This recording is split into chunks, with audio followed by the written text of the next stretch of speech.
స్తోత్రాలు. కూడి వచ్చిన మీ అందరికీ నా హృదయపూర్వక వందనాలు చెల్లించుకుంటున్నాను. మరి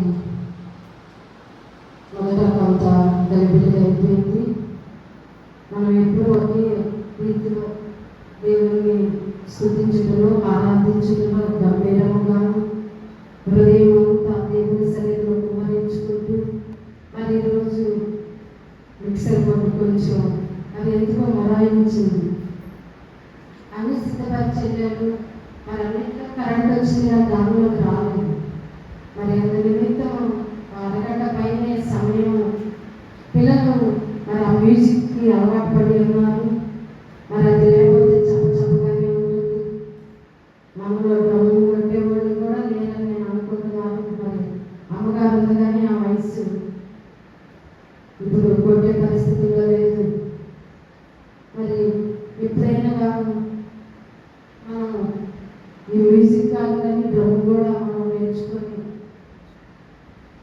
సిద్ధంగా ఉన్నట్లయితే పాటల విషయంలో అయితే ఆరాధన విషయంతో గంభీరంగా జయధ్వనితో మనం ఆయన ఆరాధించగలుగుతాము. ఈ సమయంలో మరి నా సాక్ష్యాన్ని కొంత పంచుకొని దేవుని మాటలో కొన్ని ముందు పంచుకుంటాను. మరి నా సాక్ష్యం ఏంటంటే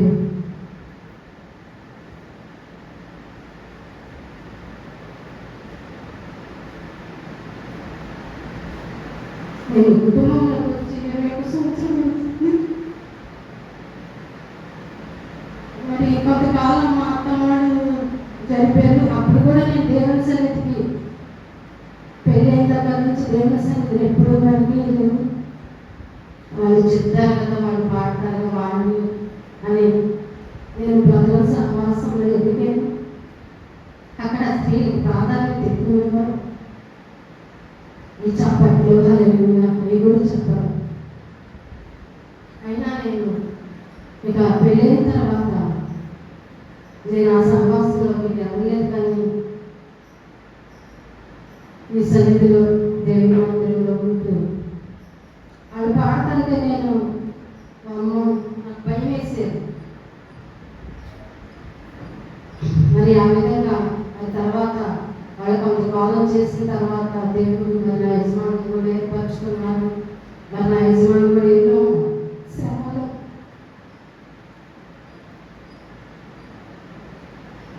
అవమానాల మధ్య మరి చాలా నిందలు పాల్గొని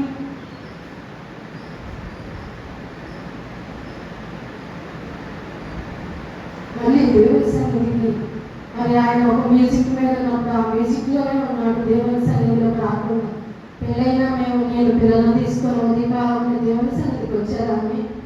ఆయన మ్యూజిక్లో ఉండి దానిలోనే ఇదయ్యాడు. కానీ దేవుడు అతనితో మాట్లాడినప్పుడు దేవుని సన్నిధిలో చాలా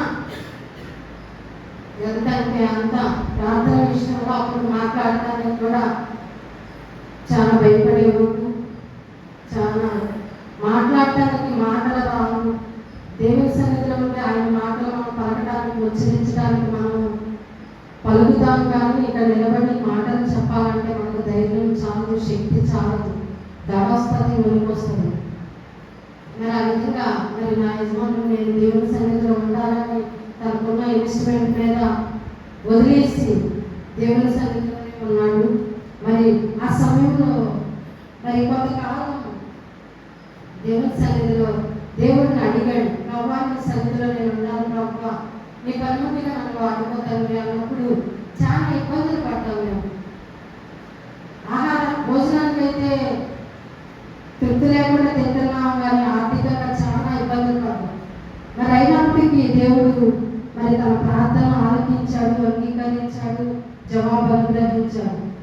మరి అట్టి స్థితిలో దేవుడికి నమ్మకంగా విధేయుడిగా ఉండి దేవుని సన్నిధిలో ప్రార్థించే విషయం ఏంటి, పాటలు పాడే విషయం ఏంటి, వాక్యం. మరి కొందరైతే నేను నా కళతో ఎంతనో చూసి ఉంటాను. ఇంటి దగ్గర బైబిల్ చదవడం, ప్రార్థన చేయడం, సమయం అంతా ఇటో అటో తిరుగుతూ గడిపేస్తూ ఉంటారు. యజమాని అలా లేడు. దేవుని సన్నిధి అంటే 2 రోజుల ముందుగానే వాక్యాన్ని సిద్ధపరచుకుంటారు, ప్రార్థన చేసుకుంటూ ఉంటారు. దేవుళ్ళలోకి వచ్చిన తర్వాత ఆకట మీద చేసి వెలుగుకు తిరుగువాడు నాకు పాత్రుడు కాడని దేవుని లేఖంలో శ్రమించి ఉన్నాడు. మరి ఆ విధంగా నా యజమానుడు దేవుని సన్నిధికి వచ్చినాక లోకం వైపు చూడలేదు, లోకాచారాలు పాటించలేదు, ఏది కూడా చేయలేదు. మరి దేవుని మీద ఆధారపడి ఉన్నాడు. దేవుళ్ళలోకి వచ్చినాక ఇంకా ఎక్కువ కష్టాలు అయిపోయింది మాకు. ఏంటి ప్రభా మరి మా పరిస్థితి ఏంటయ్యా అన్నప్పుడు మరి దేవుడిని అడుగుచున్నాడు. అడిగినప్పుడు దేవుడు సహాయం చేశాడు. మరి అదేవిధంగా కరోనా టైంలో కూడా మేము ఆదివారం ఇట్లానే వంటి పద్ధతితోనే వచ్చే పద్ధతితో ఇక సాయంత్రానికి వెళ్ళడానికి లేదు, ఎక్కడెక్కడ బంద్ అన్నారు. మరి ఆ బట్టలతో మేము 2 జతలతో 3 నెలలు ఇక్కడే ఉన్నాం. 3 నెలల తర్వాత తెల్లవారుజామున 3 గంటలకు లేచి గుంటూరు వెళ్తారు, బట్టలు తెచ్చుకోవాలని బట్టలకి వెళ్తుంటే మధ్యలో పోలీసులు ఆపని ఇద్దరికి పరిస్థితి నేను పాస్టర్ గారు ఉంది, బట్టలు తీసుకొని మళ్ళీ మీకు కనిపించి వెళ్తాము అని అన్నాను. ఆ సమయంలో కూడా యజమానుడు ఎంతగానో ప్రార్థన. మరి ఇక్కడ సగం మాత్రం ఉంది, భుజత్రం ఉంది. మరి మేమందరం కూర్చునేవాళ్ళం అరుగు మీద. ఎంత ప్రార్థన అంటే తను ఒక్కడే డాబా మీదకి వెళ్ళి ప్రార్థన చేసుకునేవాడు. ఉదయకాలంలో భోజనం చేసిన తర్వాత 12 గంటల సమయంలో అక్కడే ఇంట్లో కూర్చొని ప్రార్థన చేసుకునేవాడు. ప్రభువా ఏంటి నా పరిస్థితి, మరి బిడ్డలు ఇచ్చేవు, భార్యలు ఇచ్చేవు, అని ఎలా పోషించాలి, నా మీద ఎంతో భారం ఉంది ప్రభువా, మరి ఆర్థికంగా నేను ఎంతో వెనుకబడి ఉన్నాను ప్రభువా అని దేవుడిని అడిగినప్పుడు దేవుడు అనుకోకుండా నిజంగా ఎంత సహాయం చేశాడంటే అది చెప్పడానికి కూడా మేము వర్ణించలేము. మరి ఆ అట్టి పరిస్థితుల్లో దేవుడిని ఫస్ట్గా 20,000 సహాయాన్ని అడిగాడు. మరి 20,000 సహాయాన్ని అడిగితే దేవుడు సహాయం చేశాడు. ఆ తర్వాత 40,000 అడిగాడు, 40,000 సహాయం చేశాడు. అప్పటి నుండి ఇప్పటికి మరి నా యజమానుడైన దేవుని దాసుడు ఇక్కడ లేనప్పటికీ, దూర ప్రాంతంలో ఉన్నప్పటికీ ఆయన విషయం, ఆయన గురించి నేను చెప్పడానికి మరి ఇంట్లో నేను ఉంటాను కాబట్టి నాకు తెలుసు. దేవుని సన్నిధికి వెళ్ళాలంటే గంట ముందే ఉండాలి, వెనుకొండకూడదు మనం అని నాకు ఇంటిగా చెప్పాడు. నేనేమో కొంచెం లేట్గా పని చేసుకుంటూ పని అయిపోవాలి, పిల్లలు మన వచ్చేసరికి సిద్ధపరచాలి కదా అని నేను నా వల్ల లేట్ అయింది. కానీ తన వల్ల అసలు లేట్ అనేదే కాదు. తను ప్రార్థన చేస్తారు, దేవుని మాటల వరకు ప్రయాసపడతారని నేను కూడా ఆయనకి పని కానీ ఏది కూడా చెప్పను. మరి ప్రార్థించే వాళ్ళు ఈ సమయంలో ఎంతగానో కరువయ్యేవారు. మా జీవితాల్లో అయితే నా యజమానుడు రోగులు ఎందుకంటే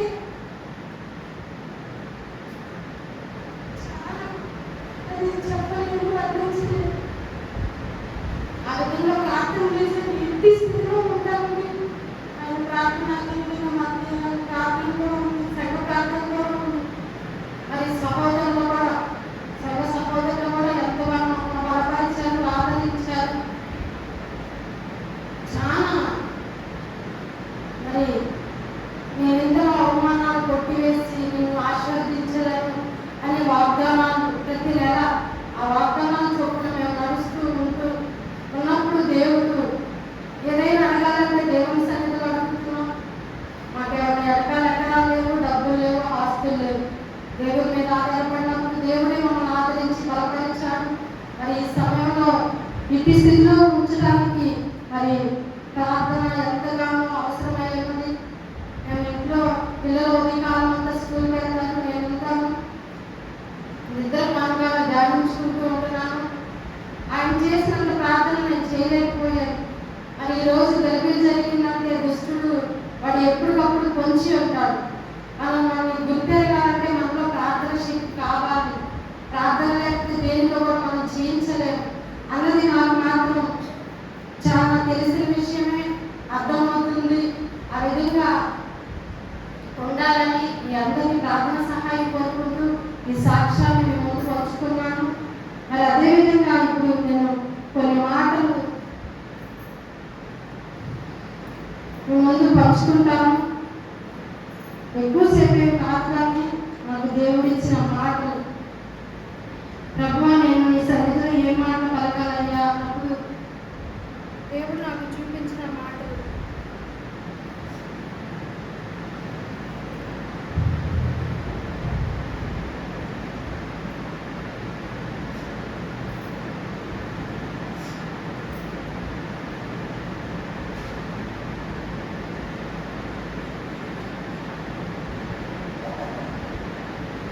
నిర్గమాకాండం 23వ అధ్యాయము 22వ వచనం. అయితే నీవు ఆయన మాటలను జాగ్రత్తగా విని నేను చెప్పినది యావత్తు చేసిన ఎడల నేను నీ శత్రువును నీ విరోధులకు విరోధులయ్యుందును. చాలా అంతవరకు. మరి నిర్గమాకాండము 23వ అధ్యాయం 22వ వచనము. అయితే నీవు ఈ మాటలు జాగ్రత్తగా విని నేను చెప్పినది యావత్తు చేసిన ఎడల నేను నీ శత్రువులకు శత్రువును నీ విరోధులకు విరోధులయ్యుందును. మరి ఈ సమయంలో మరి వాక్యాన్ని తెలియపరచాలంటే నాకేం అర్థం కాలేదు, కానీ నాకున్న జ్ఞానము, నాకున్న దేవుడిచ్చిన మాటలను బట్టి మీతో ఒక 15 నిమిషాలు పంచుకుంటాను. ఆ తర్వాత సమయాన్ని అమ్మగారికి ఇస్తాను. మరి ఈ సమయంలో ఆయన మాటలను మనం జాగ్రత్తగా వినిన ఎడల, ఆయన మాటలంటే ఏంటి? దేవుడి మాటలు మనం జాగ్రత్తగా విన్నప్పుడు, మరి మనం బయటికి వెళ్తున్నప్పుడు మన పెద్దవాళ్ళు అమ్మ జాగ్రత్తగా వెళ్ళాలి మనకి పదే పదే మన తండ్రి అయినా భర్త అయినా తల్లి అయినా మనకి ఎప్పుడూ జాగ్రత్తగా చెప్తూ ఉంటారు. అదేవిధంగా ఈ నిర్గమాకాండంలో కూడా దేవుడు మనతో మాట్లాడుతున్నాడు. ప్రతి ఒక్కరూ ఇంటి నుండి బయలుదేరేటప్పుడు ఇంట్లో ఉన్న పెద్దవారు జాగ్రత్తగా వెళ్ళాలని హెచ్చరిస్తూ ఉంటారు. అదేవిధంగా పిల్లలు కూడా స్కూల్కి వెళ్తున్నప్పుడు, కాలేజీకి వెళ్తున్నప్పుడు కూడా అమ్మ నువ్వు స్కూల్కి వెళ్తున్నావు జాగ్రత్తగా ఉండాలి, స్కూల్లో జాగ్రత్తగా ఉండాలి. కాలేజీకి వెళ్తున్నావమ్మా, మరి కాలేజీకే వెళ్ళాలి, నువ్వు జాగ్రత్తగా ఉండాలని తల్లిదండ్రులు పిల్లలకి నేర్పించి పంపుతారు. ఆ విధంగా ఈ రోజుల్లో మనకి జాగ్రత్త అనేదే లేదు. కానీ ఈ సమయంలో మనం మనస్సును కాపాడుకునే విషయంలో జాగ్రత్తగా ఉండాలి. అది ఒక అంశంలోనే మనస్సును కాపాడుకునే విషయంలో జాగ్రత్త పడాలి. భద్రత పొందే వ్యక్తులుగా మనం మార్చబడాలి అన్న సంగతి మనం మర్చిపోకూడదు. అయితే ఇక్కడ దేవుని మాటలు, ఆయన మాటలు జాగ్రత్తగా వినినవాడు అనేక హెచ్చరికలు, అనేక విధమైన ఆలోచనలు, అనేకమైన వాటిలో జాగ్రత్తలు కలిగి ఉంటారు.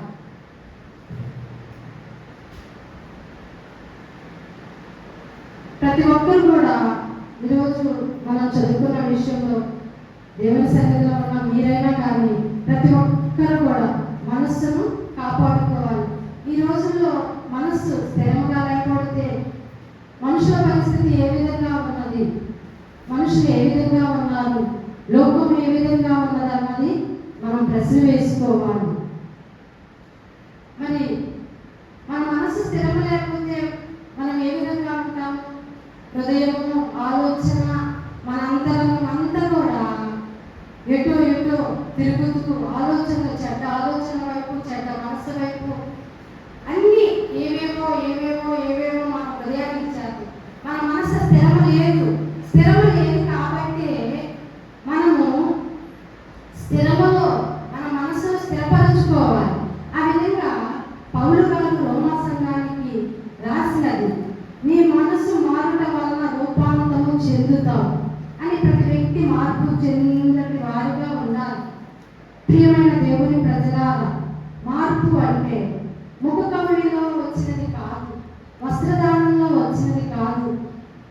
మరి మన మనసుకు తగిన ఏదన్నా హోదా ఉన్నది కాదు మన మనసుకి, అది కాదు. కానీ మన మనస్సును నిలకడగా ఉంచుకోవాలి.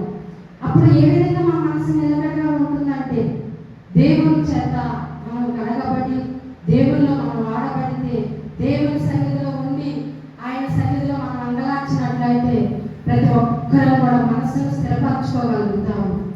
హల్లెలూయా. అదేవిధంగా కొన్ని విషయాలు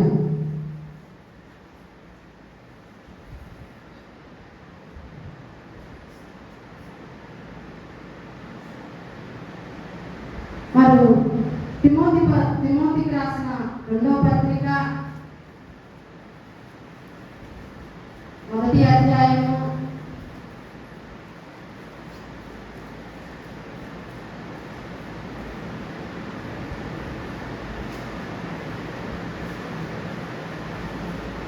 5వ వచనంలో ఆ విశ్వాసము మొదట అన్న దగ్గర నుంచి చదివించింది.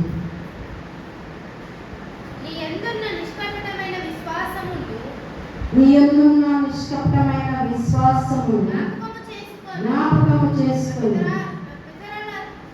పితరాచార ప్రకారం నిర్మూలమైన మనస్సాక్షితో నేను సేవించుచున్న దేవుని ఎడల కృతజ్ఞతుడనై ఉన్నాను. ఆ విశ్వాసము మొదట నీ అవ్వయైన లోయలోను నీ తల్లి అయిన యూనికేలోను వసించెను. అది నీ యందు సహా వసించుచున్నదని నేను రూఢిగా నమ్ముచున్నాను. ఇక్కడ అపోస్తలుడైన పౌలు గారు తిమోతితో చెప్తున్నాడు, తిమోతి, నువ్వు ఎవరి వయసులో ఉన్నావు, నీ మనసును స్థిరపరచుకో. ఇక్కడ ఏమన్నంటే, నీ విశ్వాసము మొదట నీ అవ్వ అయిన లోయలోను నీ తల్లి అయిన యూనికేలోను వసించను. అది నీ యందు సహా వసించుచున్నదని నేను రూఢిగా నమ్ముచున్నాను అని పౌలు గారు తిమోతికి తెలియపరిచాడు కదా. యవన వయసులో ఉన్నాడు, నువ్వు యవన వయసులో ఉన్నావు కనుక నువ్వు స్థిరంగా ఉండాలి, నువ్వు మనసును స్థిరపరచుకోవాలి, నువ్వు జాగ్రత్తగా ఉండాలని పౌలు భక్తుడు తిమోతికి రాశాడు. మరి ముందు తన అమ్మమ్మ అయిన లోయలో ఉంది, తర్వాత తన తిమోతి తల్లిలోకి వచ్చింది. తన తల్లి తిమోతికి నేర్పించింది. ఏమని? తిమోతి ముందు అమ్మమ్మలో ఉన్నది, ఆ తర్వాత అమ్మమ్మలో నుంచి తన కుమార్తెలోకి వచ్చింది, తన కుమార్తెల నుండి తన కుమారుడికి వచ్చిందని పౌలు భక్తుడు తిమోతికి హెచ్చరించాడు. ఆ విధంగా తిమోతి కూడా దేవుని సన్నిధిలో మనసును స్థిరపరచుకున్నాడు. యవన వయసులో ఉన్నాడు. యవన వయసులో ఉన్నప్పుడు పిల్లలు ఏ విధంగా ఉంటారు అని తిమోతిని పోల్చుకుంటే మనము తిమోతి చాలా భయము, భక్తి, విధేయత కలిగిన వాడుగా మనము చూస్తున్నాం. మరి విశ్వాసం రావాలన్నా, మన మనసు నిలకడగా ఉండాలన్నా మనకి లోకంలో రాదు, మనుషుల మధ్య రాదు, స్నేహితుల మధ్య రాదు, బంధువుల మధ్య రాదు. మరి ఎవరి మధ్య వస్తుంది? మనకి యేసయ్య మధ్యలోనే మనకి మన మనసు స్థిరముగా ఉంటుంది. ఏ ఆలోచన అయినా మనుషులు మనకు ఒక విధంగా చెప్తాడు, దేవుడిని అడిగినప్పుడు దేవుడు మనకి మార్గం అంతా సరళం చేసుకుంటూ నడిపిస్తాడు. ఆ విధంగా దేవుడు మనకు నేర్పించిన దానిలో మనం నడిచినట్లయితే మన మనస్సు స్థిరంగా ఉంటుంది. ఆ విధంగా తిమోతి ప్రార్థనాపరుడై మనసును నిలకడగా జీవించి, తిమోతి పత్రిక అంటుంది, నీ యవనేచ్ఛలను విడిచిపెట్టి నీవు పవిత్ర హృదయుడవై ప్రేమను, విశ్వాసాన్ని, నీతిని, సమాధానాన్ని వెంటాడు అంటాడు పౌలు భక్తుడు. మన మనసు నిలకడగా ఉన్నప్పుడు, మనము నిలకడగా లేకపోతే మన జీవితం తారుమారైపోతుంది అని మనం జాగ్రత్తగా హెచ్చరిక చేయాలి. ఈరోజు కూడా దేవుని వాక్యాన్ని వింటున్నారు కానీ ప్రజలు, తిమోతి ఆ రోజు హెచ్చరిక చేసిన పౌలు భక్తుడు ఆ రోజు సత్యవాక్యము నిన్ను తిమోతిని హెచ్చరించింది. నీ యవనేచ్ఛల నుండి నువ్వు పెట్టు. నువ్వు యవ్వన దశలో ఉన్నావు, నువ్వు తొట్టిల్లవద్దు. శత్రువు నేను తారుమారు చేసే పరిస్థితి వస్తుందేమో. నీ కోరికలు, నీ తప్పుడు ఆలోచనలు, నీ తప్పుడు నిర్ణయాలు, నీ జీవితాన్ని వాటి నుండి విడిపించుకో. నీవు ఆ విధంగా వాటి నుండి విడిపిస్తే నీ మనసు స్థిరముగా ఉంటుందని ఈ సమయంలో పౌలు భక్తుడు తిమోతితో అన్నాడు. ఆ విధంగా ఉన్నట్లయితే దేవుడు కూడా మనల్ని ఎంతగానో కరుణించే దేవుడు, కాపాడే దేవుడు, కటాక్షం ఉంచే దేవుడు. ఇక్కడ మనం దేవుని సన్నిధికి వచ్చామంటే మన ప్రవర్తన, మన ఆలోచన, మన నోటి మాట, మన చూపు ప్రతిదీ కూడా మనల్ని ఎవరు కూడా చూడలేదే అనుకుంటాం. పైన ఒకడు ఉన్నాడని మనం గుర్తెరగాలి, మన స్థితి ఏమైందని గుర్తెరగాలి. ప్రియమైన సహోదరి సహోదరులారా, ఇవి మన కొరకు, మీతో పాటు నేను కూడా ఉన్నాను. ఆ విధంగా తిమోతిలాగా, ఆ విధంగా నిర్గమకాండంలో చెప్పిన మాటలు నీ మనస్సును జాగ్రత్తగా కాపాడుకున్నట్లయితే, నువ్వు దేవుని యందు యథార్థత కలిగి జీవించినట్లయితే నీ స్థిరమైన జీవితం, నీ స్థిరమైన మనస్సు ఎవడు కూడా మన వద్ద నుండి దొంగిలించలేదు. దుష్టుడు ఎప్పుడు కూడా మనకి ఎత్తిలోనే ఉంటాడు, వాడికి మనం ఎప్పుడు కూడా దొరకకూడదు. ఆ విధంగా దేవుణ్ణి ఎప్పుడు కూడా వెనకేయకూడదు. దేవుని సన్నిధికి వెళ్ళాలని వేగులు పడాలి, ప్రయాస పడాలి, పాటు పడాలి. ఆ విధంగా ఉన్నట్లయితే మనం ఎంతగానో దీవించబడతాము. ఆ విధంగా నేను చెప్పిన మాటలు మీ హృదయంలో ఫలభరితులు అవ్వాలని చిన్న మాటలు చెప్పి నేను ముగిస్తున్నాను.